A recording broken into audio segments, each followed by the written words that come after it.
Welcome to Michigan Reimagined, presented by T.A. Forsberg and Wagoner Financial.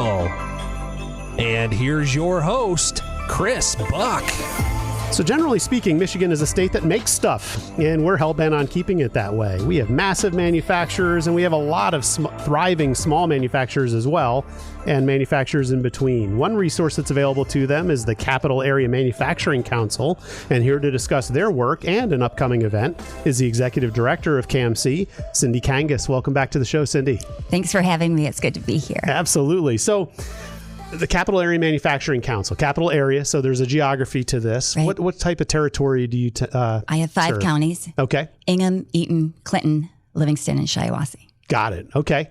And when was the council and why was the council founded? Yeah, so in 2024, we celebrated our 20th anniversary. Okay. We were created under the umbrella of Capital Area Michigan Works. They got some federal funding to create focus groups based on where they saw a need for employment over the next 10 to 15 years, and we were one of those groups. Got it, sure. We became independent, as all those groups did, about 6 years ago, maybe 7-ish now, and we've been cooking ever since. Right on. So you're membership based, right? Yes. So you're the executive director who kind of herds the cats, but then the different manufacturers within those 5 counties join your organization. Is that right? Correct. Yes. Okay. And what kind of services do they receive, or how often do you meet, and what kinds of things do you guys generally talk about? That's a good question. I'm sure the topics change and we can get into my some elevator pitch right. But generally speaking, they buy in so they can communicate with other people in the industry and hear from you. What do you guys talk about? So we have 3 pillars. And our first pillar is outreach to the talent pipeline. So you'll see a lot of my manufacturers have adopted schools, or they're mentoring, or they're doing career fairs. Our second pillar is plant tours. So every month we host a different plant tour so we can learn from each other and see what's happening on the floor. And then our third pillar is our special interest groups. So we have a safety group, a supply chain group, an HR group. We have women in manufacturing. We have all member meetings. And outside of that, we have a couple of special events, golf and Rosie Day, which we'll talk about.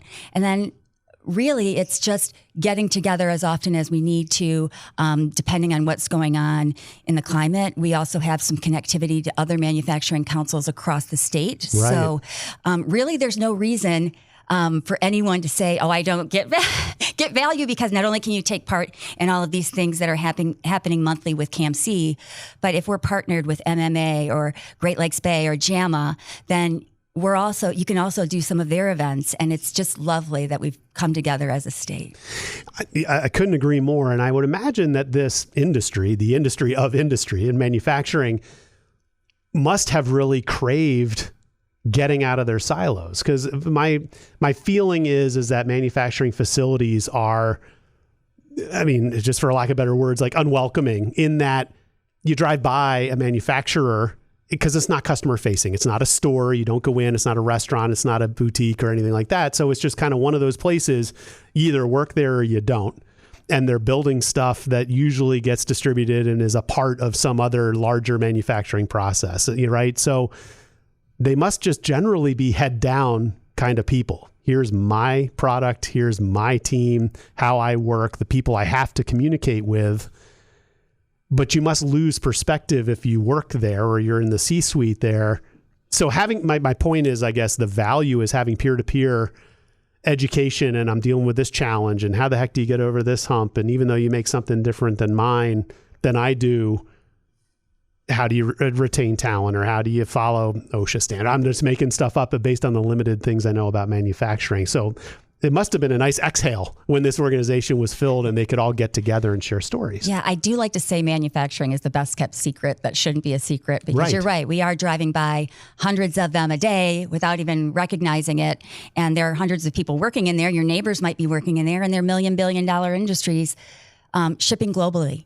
Right. And I think that's the issue. Whenever I meet the C-suite in manufacturing, it's very down to earth, and oftentimes they're out on the floor. And so they like to choose their time very carefully. And they see their business as being out of state or out of country, or maybe with other manufacturing vendors. And so often you won't see them networking specifically, at a general networking event, because they're like, well, these people would never come and buy my whatever. Right. And I think I'm trying to kind of change that a little bit, because we're trying to get out in the community, volunteer, that sort of thing. But you're also correct that when we come together, there's a commonality. So regardless of how big you are or how small you are, you're still a maker. And I like to say, you brew beer in your kitchen. Okay, you're a manufacturer. You make soaps and sell them at a craft show. You're a manufacturer. You build cars. You build widgets. You're in aerospace manufacturing. There's commonality. We all have HR issues. We all have supply chain issues. There's so many things that we can get together and talk about, and it is refreshing to be connected. Right. No, it makes sense. And you mentioned agriculture too off mic, right? I did. And farming and the eggs and all the things. Med tech, biotech, and farming. We did just hear about the eggs and the chickens and all of those fun things. It affects everything. Manufacturing affects everything, whether we know it or not. Every time you get into a car, thousands of people have touched the parts that are in that car. Right. Everything you're sitting on and looking at around you was manufactured by someone. Right. We take it for granted. No question. Well, I want to get into the tides and where things are headed or where they are today. But at first, I want to give a nod to my friends at the Forsberg Real Estate Company. When it comes to creating the best living and working environments for the community, no one does it better than my friends at the Forsberg Real Estate Company. Brent Forsberg and his team create vibrant, holistic communities that inspire growth and encourage belonging. Focused on building stronger connections for people, a Forsberg project is always in tune with balancing relationships to create the optimum human experience. Since the 1950s, Forsberg has been enhancing the quality of lives in the communities they serve by following the principles of regenerative growth and aligning the resources and tools available. Reach out to my friends at the Forsberg Real Estate Company by calling 517-349-9330 or check out their website at lansingrealestate.com. You will not be sorry. So it's an interesting time. It's always probably an interesting time, but the pendulum swings, the winds blow. But we're recording this in early March of 2025. Right. And so we've had a federal, administration change. We're hearing of tariffs going into effect. We've got just a lot of conversation country to country, and EVs, have been discussed wildly. Michigan's really trying to lean into being in the forefront of that. Kind of peaked, slowly kind of coming back a little bit, but I'll let you tell the story. How did those stories kind of affect your world and the people that you serve? Yeah, I think when I came on, it was during COVID. And so we were dealing with COVID, and then, shortly after there was a supply chain issue, and people's items were sitting on ships, but there weren't truck drivers able to deliver them. Right. And we've kind of moved into a new time that I noticed happening late fall. Where everybody was just kind of on pause, waiting to see what was happening politically. And we saw a handful of state contracts and federal contracts slow or stop. We saw a lot of concern about the sick leave laws that are going into place. Right. And then you add tariffs on steel and China. You add people consolidating. I mean, there are so many things going on right now. It's almost the perfect storm. And so some of my manufacturers are thriving, and some of them are really hurting and struggling. And it's been an interesting time to see who hits what when. And, usually you see something and there's a trickle effect, as you mentioned, the EV market. Mm-hmm. And people have different opinions on that. Yep. But there are some tiered suppliers, if you think about it, as we're waiting on the EV market, there are companies also that are waiting to supply the EV market with parts. And so they're also on hold. And so they're being laid off. And then, okay, so what's the third tier that's being laid off? And then how does this trickle out into other fields like the steel and the plastics and all of the other good stuff? So and what if it comes back? Yeah. Now I got to get these people back. It's been, to be honest, I pride myself on knowing my manufacturers well, being able to go in, say hello by name and talk to their staff members. And so when they're hurting, it hurts me. And so I've been calling them and visiting, and it's some of them are really struggling. Some of them are really looking to get past these first couple of months with the hopes that we can swing back up and manufacturing will be successful as it was in early 2024. I mean, we're hoping 2025 ends big. Right. So now how much of your, clearly they have the right person because of how much you personally own the stories, right? So you have a lot of information in your head that has been communicated to you. Yeah. And I guess the big manufacturers probably have their own lobbying firms and things of that nature. But for you and your peers, because you have different chapters of the manufacturing councils around the state, is part of your role to collectively make sure that, the state administration and even the federal administration hears the reality and the effects of the things that are being decided on to try to help sway future decisions? Yeah, there's a tiered system. So in Washington, there's the National Association of Manufacturers, and they lobby there. In Michigan Manufacturing Association, they're the ones that lobby here at the state capitol. And then there are small organizations across the state. So oftentimes, if I'm advocating, it's to local business leaders and local government. Yep. Because we all kind of have our place, but I want to be sure that city leaders understand what's going on. I stay in close contact with Michigan Works, Capital Area Michigan Works, just to see who they've seen that's been laid off and let them know, oh, here's another company that's struggling and that's making layoffs. So it's a mix. Yeah, and sure. There's advocating on all levels. Makes sense. Yeah. So you're not bored. No, I love it. Right on. Okay. Well, let's, you know what, before we dive into the next segment of this conversation, I want to thank the folks at Triterra for their support. So Triterra is a well-respected environmental consulting firm headquartered in Lansing, Michigan, with staff around the state to serve your brownfield development, environmental consulting, and natural resource management needs. Since 2008, Triterra has been successfully assisting a wide range of clients by implementing effective solutions to complex environmental challenges. If you're a developer, a property owner, a business, a lending institution, an attorney, or a governmental entity looking for a creative solution and want prompt and timely service, contact my friends at Triterra. Led by CEO and visionary Don McNabb, leaders JP Buckingham and Dave Van Haren, and their dozens of technical experts you can't miss by calling Triterra at 517-702-0470 or check them out at triterra.us. They mean it when they say it's not just what we do, it's who we are and how we do it. So you've got an event coming up. I do. And it is the 5th? Third. Okay. Got it. Annual Rosie the Riveter Day. Yeah. So people, if you haven't heard the story before, you probably are like, Rosie the Riveter. Okay. I can kind of conjure up the image, but I don't know much about it. Give us a nutshell of who Rosie the Riveter was, what it meant at the time she was invented. Yeah. And what you're trying to get accomplished with these annual events. So during World War II, a lot of our brothers, fathers, neighbors were going off to war.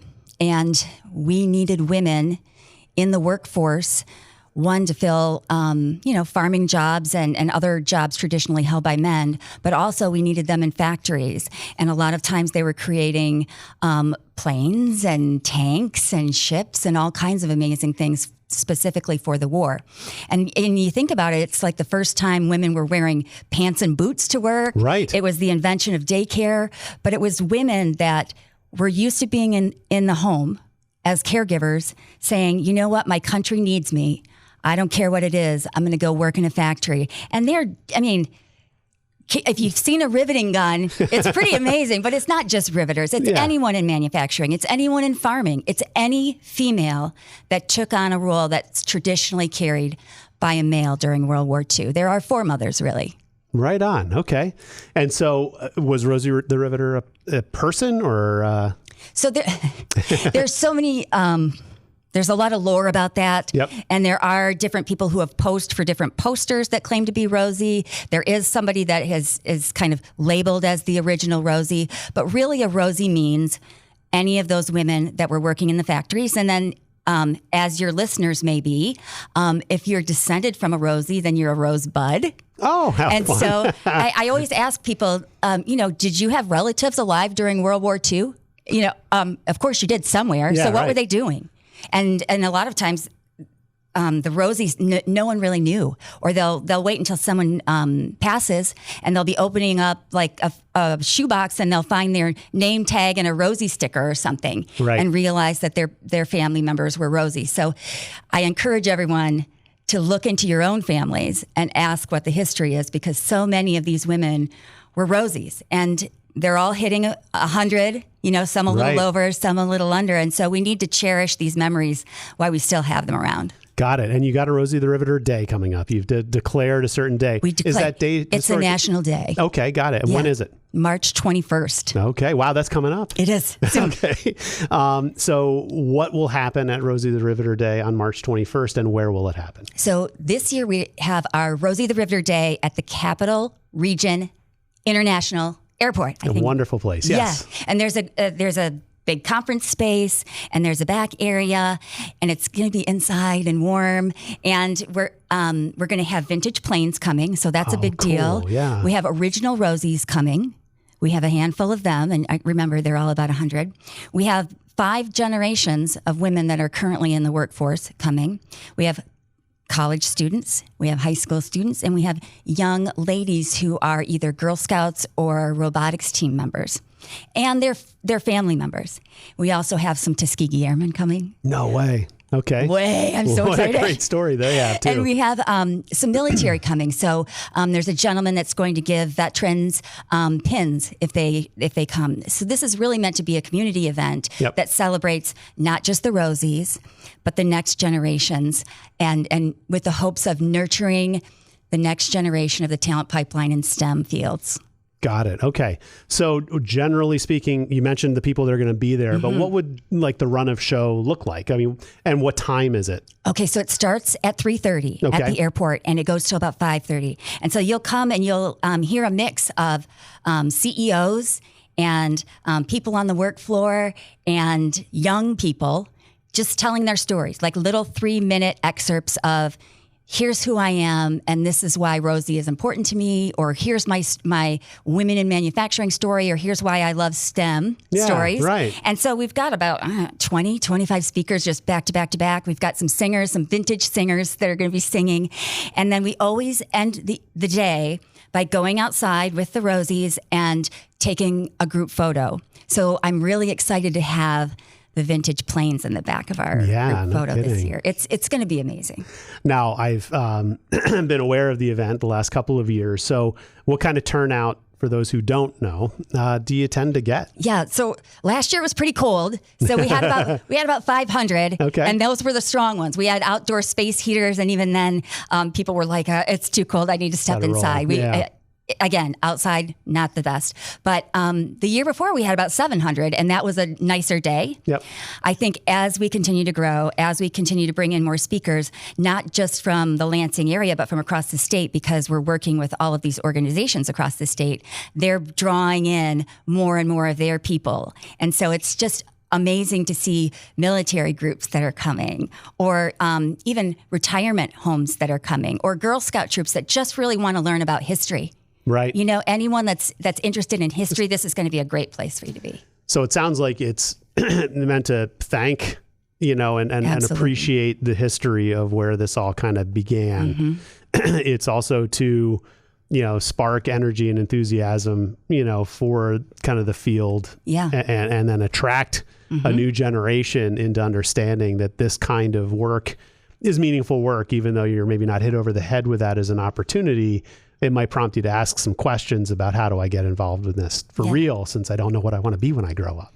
And I hope, at least I have, I've left with tears in my eyes, with a warm fuzzy in my heart, because when everybody starts singing, or you just see the Rosies and you get your picture taken with them, you just, like the stories that people are telling, you just start, you start crying. And then granted, it's a fun event. I don't want everyone to think it's depressing, but you're just touched because you're a part of something. And like I said, they're all getting to be 100. And so we don't have a lot of time left with them. And so we want to make them feel special and honor them while we can. Right on. That makes tons of sense. So for those of you who are rewinding this to kind of hear the dates and times and places and all that stuff, is there a website or social that they can follow where they can it's learn easiest more? just to start on Facebook and just search Michigan Rosie Day 2025, and it'll give you the links to all of the good stuff. Got it. Wonderful. And how can people follow your work outside of Rosie Day with the Capillary Manufacturing Council? So it's CAMC online.org. Got it. CAMC online for Capital Area Manufacturing Council. You got it. Online.org. That's what wonderful work, what necessary work. I mean, the Rosie today is clearly, for all the reasons we just talked about, an important thing. And that's why you're really here to talk about it, getting attendance to this great day and experiencing history. Yeah. That isn't going to always be available live. And so I'm grateful that you're doing that, because there'll be a day when you're like, maybe you'll still celebrate the day, but it's going to need to change when you don't have Rosie's, it's going to need to be a little bit different. But then I think Michiganders listening need to remember how important manufacturing is to our state's economy. And even if you are not personally involved directly in the manufacturing industry as an employee, you're benefiting from it. Yeah. And your neighbors are involved more than you probably think. Yeah. You're shopping at the grocery store, right? Or you're sitting in a chair right now that someone built. Right. I've got a buddy in the steel industry that I'm texting with. I'm like, how does this affect you? Because he's got plants in Canada and the US. And he's like, we make the seat belts for this particular model, and the little thing that goes around the whatever. And so when people think of GM or Ford or some of the big auto manufacturing, they don't make every component that goes into that car. A lot of times they're assembling them. Exactly. Yeah. So the mirrors and we have Gentex and we have mirrors, and we've got steel, and you've got rubber, and you've got seatbelt, just everything that you touch and feel arrives at these places. And clearly some of it's built by anyway, I geek out over thinking about that, because I don't think about it as much as I need to. This is why I love going into factories. They probably hate to see me come in, one, because I talk so much and want to get to know everyone, but I want to push every button, and I want to understand what every machine is doing, because it's so exciting. And people in manufacturing have this great sense of pride. Right. This is what I'm doing. This is what I'm building. And so if you just ask them, they're all about coaching, teaching, and mentoring. Yep. So anytime you tour a factory, they want to show you what they're doing. Yeah. They're proud of it. Right. And we should be too. And I sit there, everything you see and touch. I mean, every now and then I'll stop and say, someone actually made this. Like coat hangers. Yeah. I'm just putting I've got all these extra coat hangers because I get look dry at the tag in your shirt. Right. Yeah. It's everywhere. It's like someone's got to make it. Yeah. So, Cindy, I appreciate you coming in, talking about the headwinds and maybe some areas there might be some tailwinds, but the manufacturing story, Capital Area Manufacturing Council, Executive Director Cindy Kangas. You've got the Rosie the Riveter Day coming up on March 21st over at the Capital Region International Airport from 3:30 to 5:30. Correct. I got it. You nailed did it.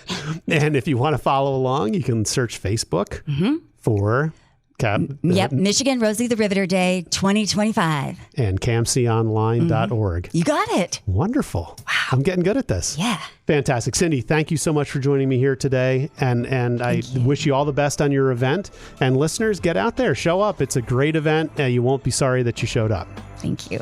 My pleasure. And to give a final shout out to all of my loyal sponsors, we've got the Forsberg Real Estate Company, Wagoner Financial, Triterra Environmental, Good Marketing, Keller Williams Advantage and Team, Michigan Rise, and the attorneys at Foster Swift. All of these folks are fantastic people worth the call. And if you found the show as a one-off, I want to remind you to follow and subscribe to Michigan Reimagined on YouTube, Facebook, Apple Podcasts, Google Podcasts, Spotify, iHeartRadio, and pretty much anywhere you find your podcasts. This is Chris Buck signing off from Michigan Reimagined.